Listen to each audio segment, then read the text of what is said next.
Colonel Weizhong stood tall outside the British royal palace on a sunny morning. His black uniform was perfect. Every button shined in the light. The medals on his chest showed he was important in the Chinese army. This was his first time in London. He wanted everyone to know he was special.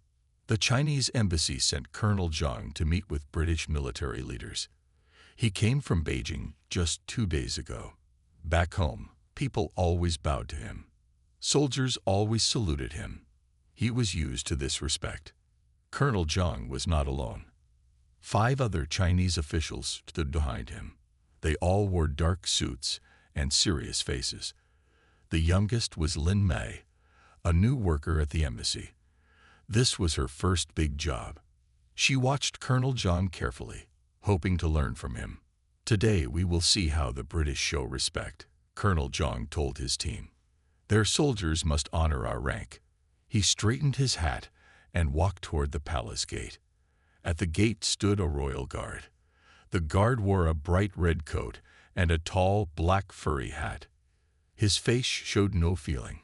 He looked straight ahead, not moving at all. Many tourists took pictures of him. Some tried to make him smile or move, but the guard stayed still like a statue.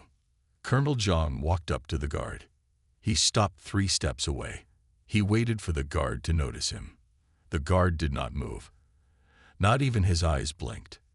"I am Colonel Weizhong of the Chinese People's Liberation Army," he said in a loud, clear voice. "I am here on official business." The guard did not answer. He did not move. Colonel Zhang frowned. This was not what he expected. In China, all soldiers showed respect to higher officers. Why was this guard ignoring him? "As a visiting military official of equal rank, I expect the courtesy of a salute," Colonel Zhang said, even louder now. People around them started to watch. Some tourists pointed. Others took pictures. Lin Mai felt her face get hot with embarrassment. Why was her boss making the scene? The royal guard still did not move. His eyes stared at nothing. His body remained perfectly still. Colonel Zhang's face turned red. He was not used to being ignored. In his 20 years as an officer, no soldier had ever failed to salute him. "Do you hear me, soldier?" Colonel Zhang stepped closer. "I demand proper military respect." An older British man in the crowd shook his head. "That's not how it works here," he said quietly to his wife. "Those guards never break position. It's their tradition." More people gathered to watch. Some were laughing. Others looked confused. The Chinese officials behind Colonel Zhang did not know what to do. This was becoming a problem. After 5 long minutes, Colonel Zhang finally gave up. His face was red with anger and shame. He turned back to his team. "We will report this disrespect to the embassy," he said sharply. "Come." As they walked away, Lin Mai heard people talking. A British woman explained to her children that the royal guards never move or talk while on duty. It was their special job, a tradition hundreds of years old. Lin Mai wanted to tell Colonel Zhang this, but she was too afraid. He was walking too fast, his back straight with anger. Back in their car, Colonel Zhang was quiet. The other officials looked at their phones, pretending nothing happened. But Lin Mai knew this was just the beginning of trouble. The colonel was not a man who accepted being ignored. And now his pride was hurt in front of everyone. What would happen next? Lin Mai worried as the car drove through London's busy streets. The embassy would not be happy about this scene. And the British officials might be angry too. One thing was clear. Colonel Zhang's first day in London was not going as planned. And the still, silent royal guard had somehow spoken volumes without saying a single word. The black car stopped in front of the Chinese embassy. Colonel Zhang got out first, his face still red with anger. The other officials followed quietly. No one wanted to talk about what happened at the palace. The Chinese embassy was in a big white building. Flags hung outside. Guards stood by the door and saluted Colonel Zhang as he walked in. This made him feel a little better. Inside, Ambassador Lai waited for them. He was an older man with gray hair and glasses. He had worked in London for 5 years. The ambassador knew British ways very well. "How was your first visit to the palace?" Ambassador Lai asked with a smile. Colonel Zhang did not smile back. "It was not good," he said. "The British guard showed no respect. He did not salute me or even look at me." Ambassador Lai's smile disappeared. "What did you do, Colonel?" "I told him who I was. I asked for the respect I deserve. But he just stood there like a stone." Colonel Zhang's voice got louder. People in the hallway turned to look. Ambassador Lai took a deep breath. "Please, come to my office," he said quietly. Lin Mei and the other officials waited outside while Colonel Zhang and the ambassador talked. They could hear loud voices through the door. The colonel was still angry. After 20 minutes, Colonel Zhang came out. His face was now pale instead of red. He walked past everyone without a word and went to his office. Lin Mei was curious.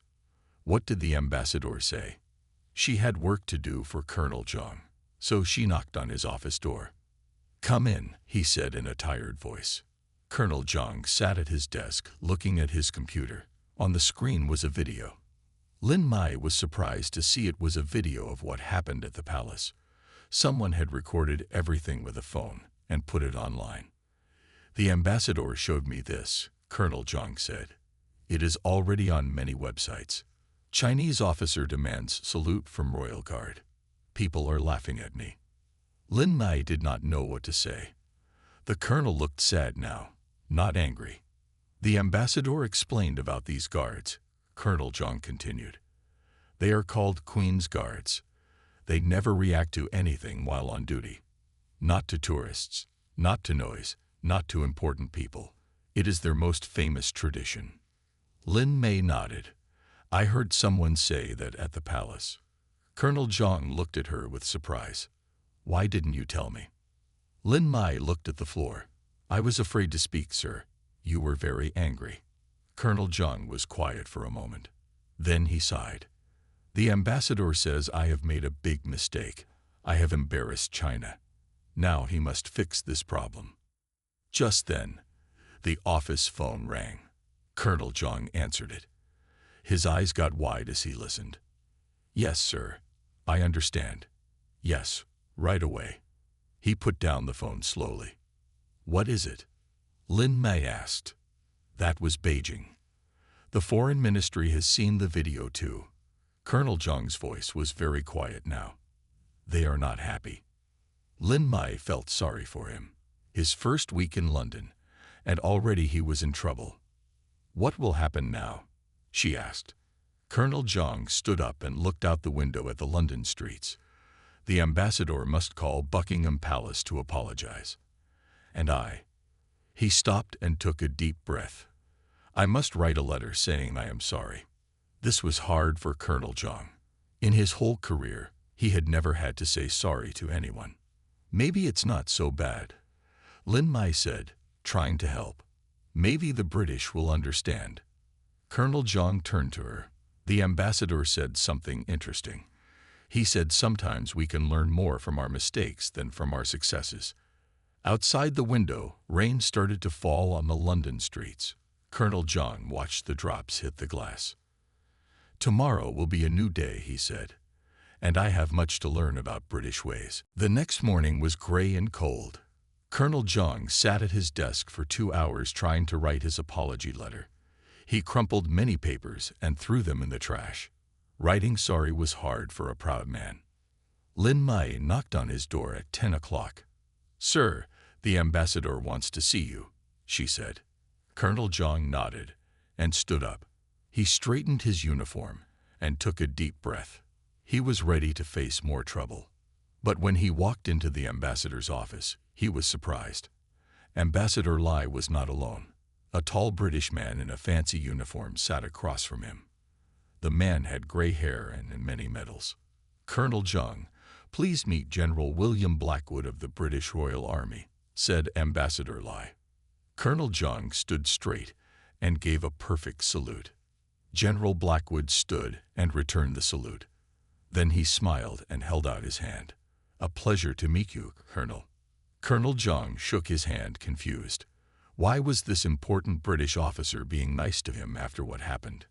"Please sit down," said the ambassador. "General Blackwood has come with news." The general spoke in a deep, friendly voice. "Colonel, I understand there was some confusion yesterday at the palace." Colonel Zhang's face felt hot. "Yes, sir. I made a mistake. I did not understand your royal guards." General Blackwood nodded. "Those guards confuse many visitors. They have strict rules from hundreds of years ago." "I am writing an apology letter," said Colonel Zhang quickly. "That's good to hear," said the general. "But I'm here for another reason. The palace has sent an invitation." He pulled out a white envelope with gold writing. He handed it to Colonel Zhang. "The captain of the Queen's Guard would like you to visit tomorrow. He wants to give you a special tour and explain our traditions. It's not offered to many people." Colonel Zhang couldn't believe it. Instead of being in more trouble, he was getting a special invitation. "This is a great honor," said Ambassador Lai. "It shows the British want good relations with us." Colonel Zhang opened the envelope with shaking hands. The card inside had beautiful writing. It invited him to a private viewing of the changing of the guard ceremony, followed by tea with Captain James Holloway. I don't know what to say," Colonel Zhang stammered. General Blackwood smiled. "Say yes. Captain Holloway thinks this is a good chance for both sides to learn from each other." "Yes, of course I accept," said Colonel Zhang quickly. After the general left, Ambassador Lai looked pleased. "This is very good, Colonel. The British are turning a problem into a chance for friendship. You must make the most of it." Back in his office, Colonel Zhang told Lin Mai about the invitation. "That's wonderful news, sir," she said. "But," she hesitated. "But what?" asked Colonel Zhang. "Well, don't you think it's strange? Yesterday they ignored you. Today they invite you for tea. Why?" Colonel Zhang thought about this. "Maybe they want to teach me a lesson.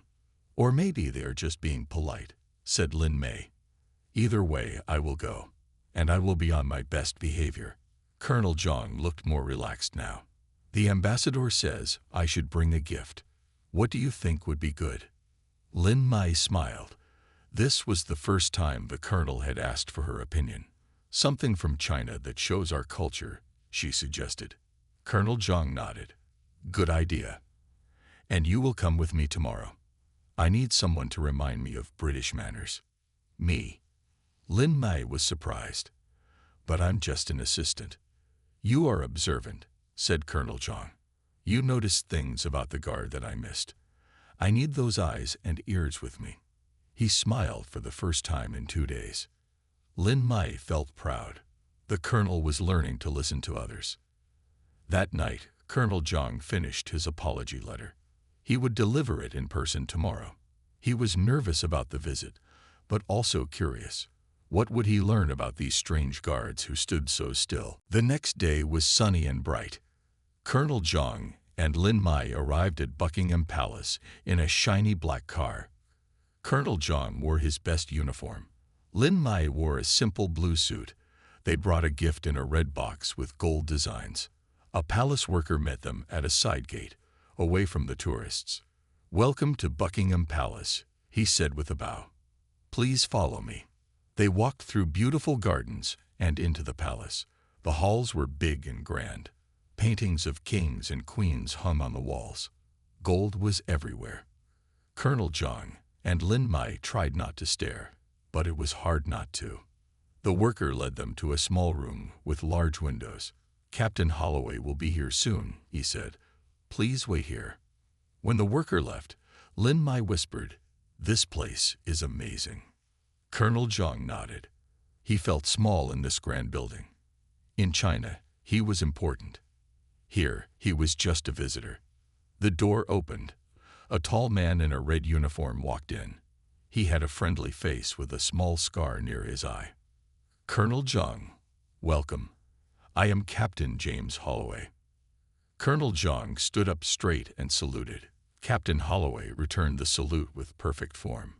"Thank you for inviting us," said Colonel Zhang. He handed the red box to Captain Holloway. "A small gift from China. Captain Holloway opened the box carefully. Inside was a beautiful tea set made of purple clay. "This is wonderful," said Captain Holloway. "We will use it for our tea later." He turned to Lin Mi and smiled. "And you must be Miss Lin. Welcome to you as well." Lin Mi bowed slightly. "Thank you for having us, Captain." Captain Holloway looked at his watch. "We have good timing. The changing of the guard will start in 15 minutes. I have a special place for us to watch." He led them through more hallways and up some stairs. They came to a small balcony that looked down on the palace yard. Below them, guards in red coats and tall black hats were lining up. "From here, you can see everything," said Captain Holloway, "and I can explain what is happening." For the next 30 minutes, they watched as one group of guards handed over duty to another group. They marched in perfect lines. Their boots hit the ground at the same time. Their movements were exact. Captain Holloway explained everything. "These traditions go back over 300 years," he said. "Each movement has meaning." Colonel Zhang watched carefully. He was impressed by how perfect everything was. These guards trained as hard as any soldier he had seen. After the ceremony, Captain Holloway took them to another room. A table was set with tea and small cakes. The purple clay tea set from China was in the middle. As they sat down, Colonel Zhang took out his letter. "Captain, I want to give you this.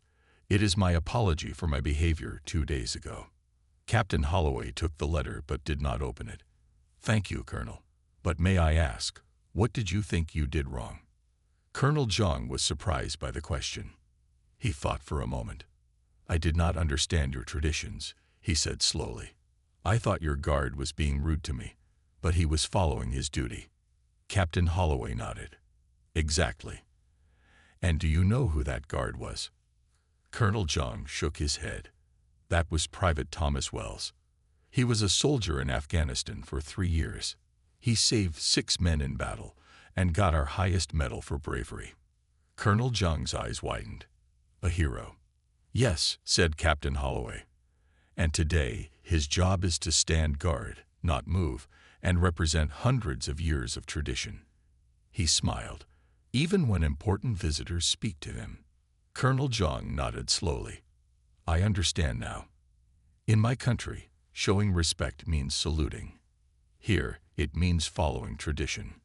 Different ways, same honor," said Captain Holloway. He poured tea into the purple cups. "And speaking of tradition, let's enjoy this Chinese tea in the proper way. Perhaps Miss Lin can show us." Lin Mi smiled and sat forward. This was something she knew well. As she began to explain Chinese tea customs, Colonel Zhang felt more relaxed. 2 different worlds were coming together over cups of tea. After tea, Captain Holloway had a surprise. "Would you like to meet him?" he asked. "Meet who?" asked Colonel Zhang. "Private Wells, the guard you spoke to 2 days ago." Colonel Zhang's heart beat faster. Meet the guard. What would he say to him? Captain Holloway led them down another hallway to a small room. Inside, a young man in a simple green uniform stood up when they entered. He was tall and had short brown hair. Without the tall black hat, he looked much younger. "Private Thomas Wells, may I introduce Colonel Wai Zong and Miss Lin Mi from China," said Captain Holloway. Private Wells stood straight and saluted Colonel Zhang. The colonel returned the salute. "An honor to meet you properly, sir," said Private Wells with a smile. Colonel Zhang felt strange. 2 days ago, this man had seemed like a statue. Now he was a real person, talking and smiling. "The honor is mine," said Colonel Zhang. "I hear you are a brave soldier." Private Wells looked down, a bit shy. "Just doing my job, sir." "Please, sit down," said Captain Holloway. "Private Wells is off duty now. He can tell you about being the Queen's Guard." They all sat around a small table. Private Wells explained his job. "We train for months to stand still for hours," he said. "We must not move, speak, or show any feeling, no matter what happens." "Is it hard?" asked Lin Mi. "Very hard," said Private Wells. My legs hurt. Flies land on my face.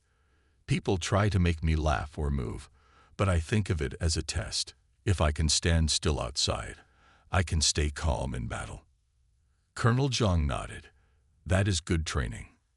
May I ask something, sir? Said Private Wells to Colonel Zhang. Of course. In China, do your guards have special traditions too? Colonel Zhang thought about this. Yes, we have ceremonial guards at important places. They stand very straight and take small, perfect steps. But they are allowed to salute important people. He smiled a little. Private Wells laughed. That's the difference then. When I'm on guard duty, I can't salute even the Queen if she walks by. Those are the rules from long ago. Not even the Queen. Colonel Zhang was shocked. Not even her, said Captain Holloway. Though she understands, of course.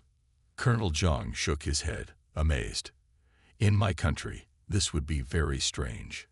Every country has different ways, said Captain Holloway. That's why meetings like this are important. We learn from each other. Private Wells looked at his watch. I must go, sir.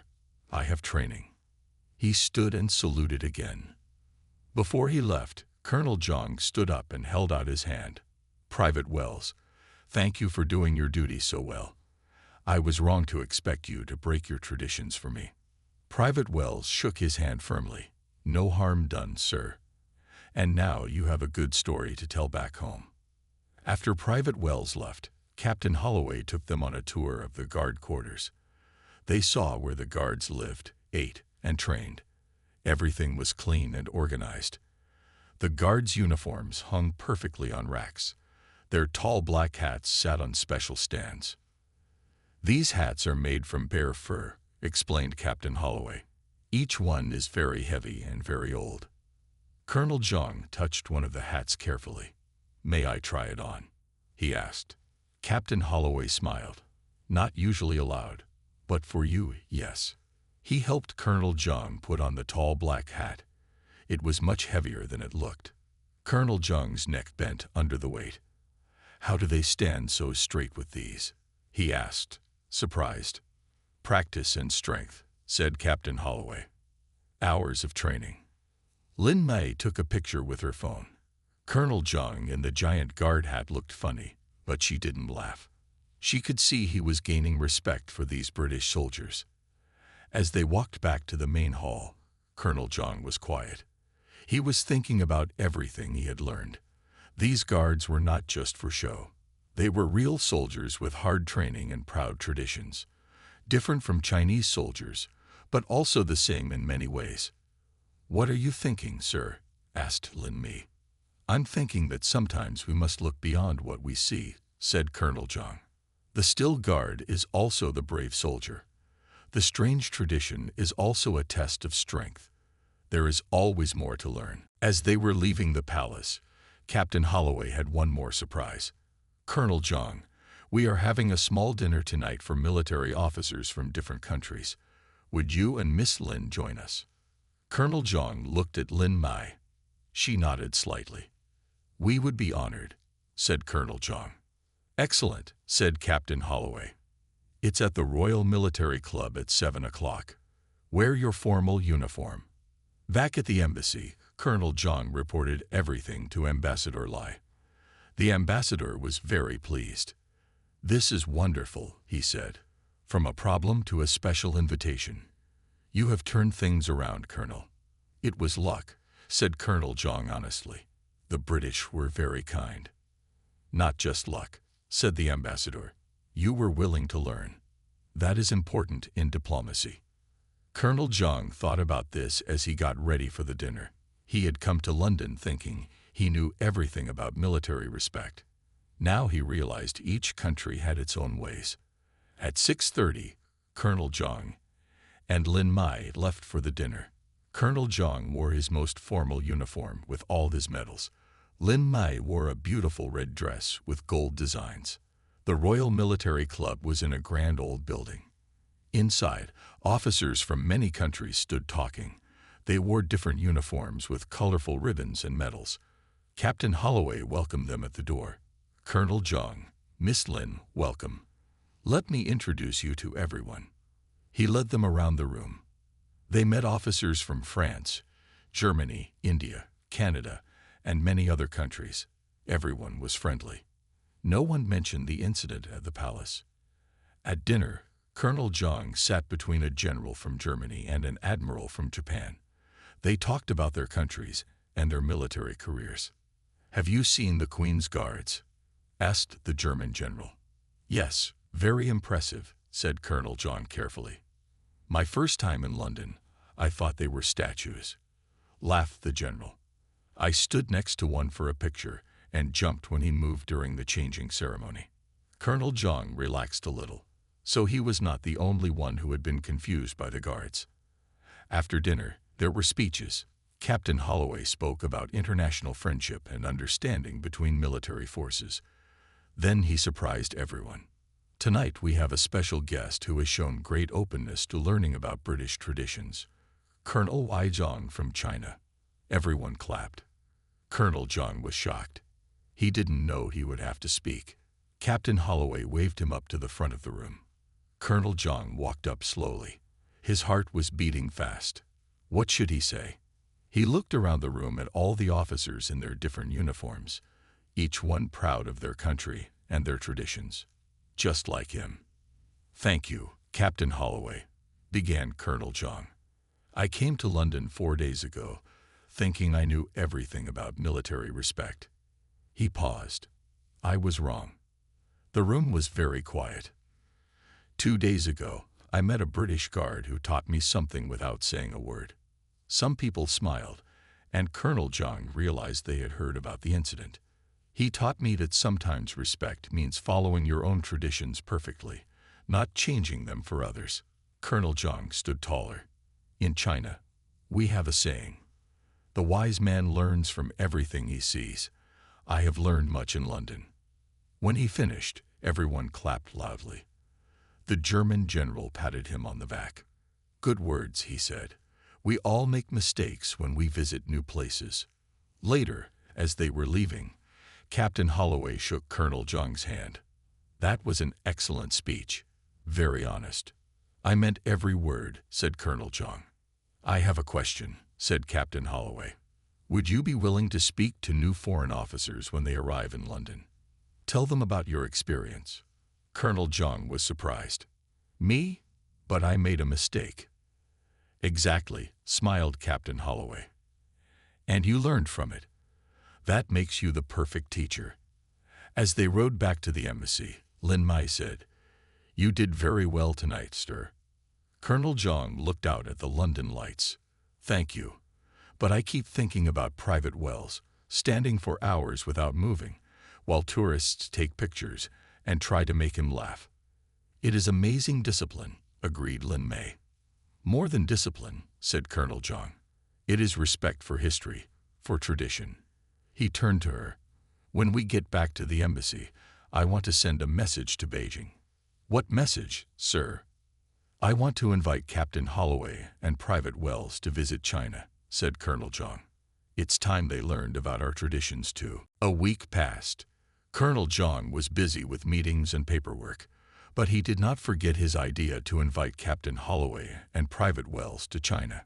He wrote a long letter to his bosses in Beijing, explaining everything that happened. He told them about the royal guards and their special traditions. He explained how Captain Holloway had turned a problem into a friendship. He asked for permission to invite them to visit China. 3 days later, the answer came. Yes, Beijing thought it was a good idea. They wanted to build better relations with the British military. Colonel Zhang was very happy. He asked Lin Mai to help him write the invitation.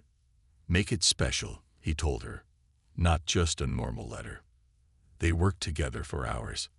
Lin Mai suggested using traditional Chinese paper with red and gold designs.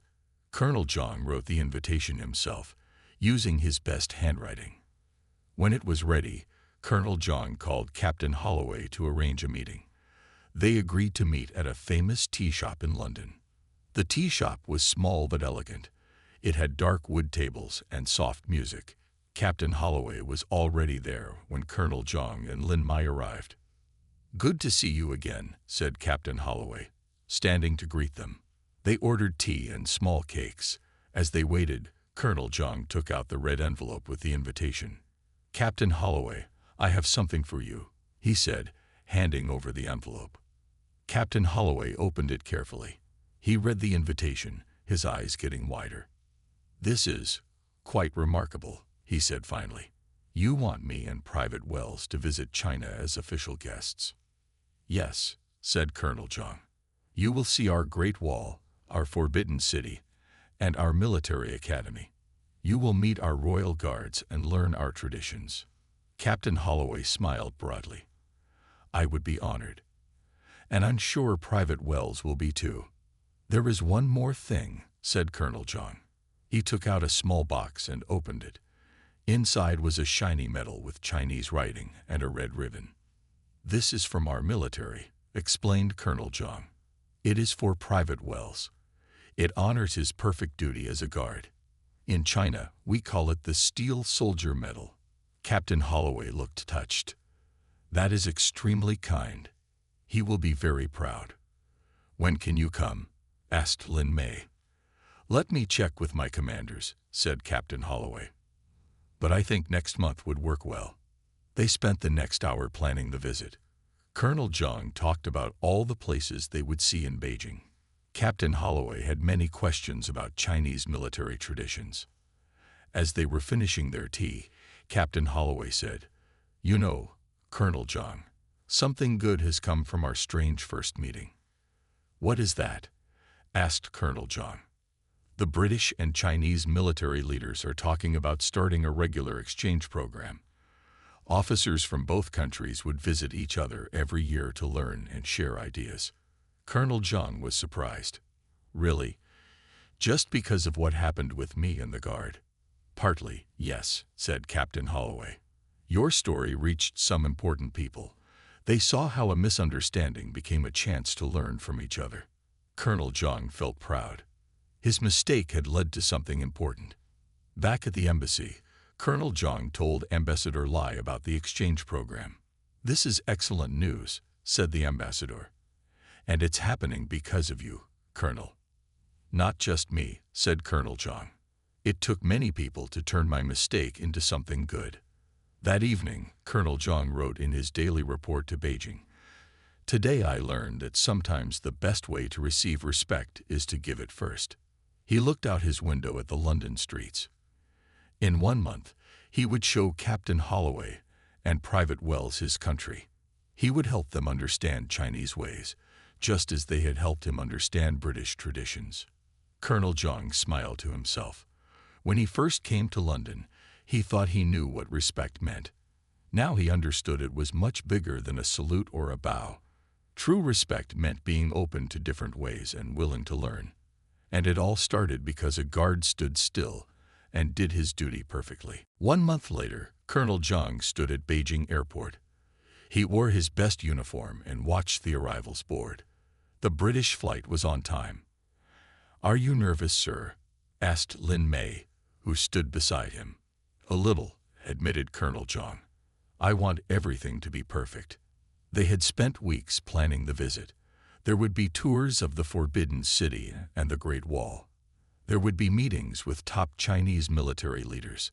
And most important, there would be a special ceremony at Tiananmen Square, where Captain Holloway and Private Wells would watch the Chinese guard change. "Here they come," said Lin Mei. Captain Holloway and Private Wells walked through the airport gate. They wore simple dark suits instead of uniforms. They looked tired from the long flight, but smiled when they saw Colonel Jong. "Welcome to China," said Colonel Jong, shaking their hands warmly. "Thank you for inviting us," said Captain Holloway. "We're excited to be here." A military car took them to their hotel in the center of Beijing. As they drove, Colonel Jong pointed out famous buildings and explained Chinese history. The British officers looked out the windows with wide eyes. "It's so big," said Private Wells. "So many people." "Beijing has over 20 million people," said Lin Mei proudly. "It is one of the biggest cities in the world." At the hotel, Colonel Jong told them to rest. "Tomorrow will be a busy day. We start at Tiananmen Square at 9 o'clock. The next morning was clear and sunny. Colonel Zhang met the British officers at their hotel. This time, they all wore their military uniforms. Captain Holloway and Private Wells looked smart in their red and black British uniforms. At Tiananmen Square, thousands of people were already gathered to watch the daily flag ceremony. Colonel Zhang had arranged special seats for them near the front. "Our guards are different from yours," he explained as they waited. "They march with small, exact steps. They move like this." He showed a small, stiff step. "We call it the goose step." Right at 9 o'clock, Chinese soldiers appeared.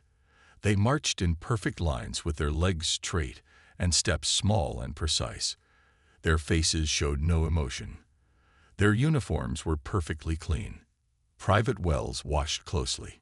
"It's incredible how high they lift their legs," he whispered, "and so slow and controlled." "They train for hours every day," said Colonel Zhang proudly. After the ceremony, they met the captain of the Chinese Guard unit. He was a serious young man named Captain Lai. "It is an honor to meet British Guards," said Captain Lai, saluting. "Your traditions are famous around the world." The two captains talked about training methods and guard duties. Private Wells asked questions about how the Chinese Guard stood so perfectly straight. "We put small stones in our shoes," explained Captain Lai. "If we move wrong, it hurts. So we learn to stand right." Private Wells looked surprised. "We do something similar. We put pins in our uniform sleeves. It helps us keep our arms straight." The two young soldiers smiled at each other, finding something in common despite their different countries. That afternoon, Colonel Zhang took them to the Forbidden City. As they walked through the ancient palace, Captain Holloway had many questions about Chinese history. "These buildings are over 600 years old," explained Colonel Zhang. 24 emperors lived here. Each room has special meaning." Private Wells was amazed by the giant stone lions and dragons. "Everything is so colorful," he said. "In London, most old buildings are just gray stone." As they walked, people stared at the British officers in their bright red uniforms. Some tourists took pictures. A group of Chinese children came up to Private Wells and touched his uniform sleeve. "You are very popular," laughed Colonel Zhang. Private Wells smiled at the children. "It's just like being on guard duty at home. People always want pictures." That evening, they had dinner in a famous duck restaurant. Colonel Zhang ordered many Chinese dishes. The British officers tried everything, even using chopsticks. "This is delicious," said Captain Holloway, eating Peking duck, "but very different from British food." "Different but good," said Colonel Zhang. "Like our military traditions." They raised their teacups in a toast. "To learning from each other," said Captain Holloway. Colonel Zhang felt proud as he looked at his new friends enjoying Chinese food and culture. 1 week ago, these men had been strangers from a different world. Now they were building bridges between their countries, one small step at a time. The week passed quickly. Captain Holloway and Private Wells saw many parts of China. They visited the Great Wall and climbed its steep steps. They toured military bases and watched Chinese soldiers train. They ate foods they had never tried before. Every day was full of new experiences. On the last day of their visit, there was a special ceremony at the Chinese Military Academy. Many important people came. There were generals from the Chinese army, teachers from the academy, and even reporters from TV stations. Colonel Zhang stood on a small stage with Captain Holloway and Private Wells. A large group of young Chinese military students sat watching them. The head of the military academy spoke first. He talked about friendship between countries and learning from each other. Then he asked Colonel Zhang to speak. Colonel Zhang stepped forward. He looked at all the young faces watching him. These students would be the future leaders of China's military. 2 months ago, I went to London, he began. I thought I knew everything about military respect. I was wrong. He told the story of what happened at Buckingham Palace. He did not hide his mistake or his anger. He told how he learned about the royal guards and their special duty. I learned that respect looks different in different places, he said, but the feeling behind it is the same. The students listened carefully. Some nodded their heads. Next, Captain Holloway spoke. He thanked everyone for the warm welcome to China. He talked about what he had learned during his visit. Your guards march differently than ours, he said. Your salutes are different. Your uniforms are different. But we all serve with the same pride and honor. Then came the special moment they had planned. Colonel Zhang took out a small red box. Inside was the Steel Soldier Medal for Private Wells. This medal is for perfect duty, said Colonel Zhang. Private Wells stood still and followed his traditions, even when it was difficult. That is the mark of a true soldier. He pinned the medal on Private Wells' bright red uniform. Everyone clapped loudly. Then Captain Holloway had a surprise. He took out a small blue box. Colonel Zhang, the British Army would like to give you this, he said. It is the Order of Military Understanding. We give it to those who build bridges between different military traditions. He pinned a shiny silver medal on Colonel Zhang's chest. Colonel Zhang felt tears in his eyes but stood straight and proud. After the ceremony, the young Chinese students came up to meet the visitors. They had many questions for Private Wells about being a Royal Guard. Is it true you never move, even if someone tries to make you laugh? Asked one student. That's right, said Private Wells. It's hard, but it's our tradition. Could you show us how you stand? Asked another student. Private Wells smiled. Then his face became serious. He stood perfectly straight, eyes forward, not moving at all. The students tried to copy him. Most of them moved or laughed after a few seconds. It's harder than it looks, said Colonel Zhang. Just like our goose step is hard for British soldiers. That evening, there was a final dinner at the embassy. Colonel Zhang sat with Captain Holloway, Private Wells, and Lin Mai. They talked about everything they had learned. When you first came to my guard post, I thought you were just another tourist trying to make me move, admitted Private Wells to Colonel Zhang. And I thought you were being rude, said Colonel Zhang. We were both wrong. But something good came from it, said Captain Holloway. Next month, 10 Chinese officers will visit London, and 10 British officers will come here. The exchange program has begun. Colonel Zhang smiled. From one misunderstanding to a program that will help hundreds of soldiers learn about each other. Lin Nei, who had been quiet, spoke up. Sir, remember what you said the first day. Watch and learn how military respect transcends borders. You were right, just not in the way you expected. Colonel Zhang laughed. Yes, sometimes the lesson we need is not the one we think. As the evening ended, they made plans to meet again. Captain Holloway and Private Wells would return to China next year. Colonel Zhang would visit London again too. What started with a still guard and an angry colonel had grown into friendship between soldiers from different worlds. And that was the greatest salute of all.